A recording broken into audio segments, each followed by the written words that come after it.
কি ভাবছো বন্ধুরা? অনেক দিন পর ভিডিও দিচ্ছি, অনেকটা তাই ভাবছো তো? তো যাই হোক বন্ধুরা, আমি ভিডিও দিতে পারি না, কারণ এখন আমার বেবি হয়ে তোমরা তো সবাই জানো, এখন আমার বেবির জন্য আমি অনেকটাই মানে ভিডিও শ্যুট এসব করতেই পারি না, শর্টও দিতে পারি না। যাই হোক, 20 এপ্রিলে আমি গিয়েছিলাম একটা বিয়ে বাড়িতে, তো এখনও এটা এডিট করাই হয়নি। অনেক ভিডিও আছে কিন্তু আমি এডিট করতেই পারছি না, সময় পাচ্ছি না।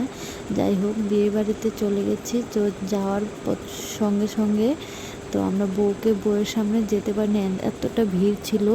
তার জন্য আমরা যে জন্য খাওয়ার ওখানে আগে ঢুকে পড়লাম, খাওয়া ঠাওয়া সেরে তারপর আমরা যাব বউ দেখতে। তো যাই হোক বন্ধুরা, ভিডিওটা তোমরা দেখতে থাকো, অবশ্যই তোমাদের ভালো লাগবে। আর তোমরা একটু পাশে থেকো, আমার সঙ্গে থেকো।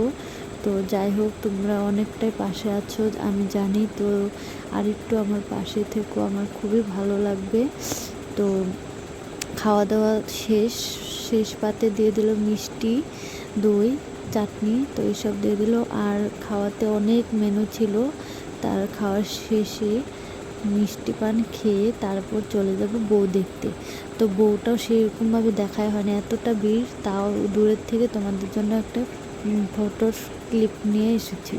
তো যাই হোক বন্ধুরা, বাড়িতে এসে ফ্রিজে দেখি একটা বেল পড়ে আছে, তো বেলটা খাওয়াই নেই সেরকম, তার জন্য বেলটা দিয়ে আমি মানে একটা দুটো আইসক্রিম বানিয়ে ফ্রিজে রেখে দিব, তার জন্য মানে সকালে নেক্সট দিন সকালে খাওয়া যাবে তার জন্য।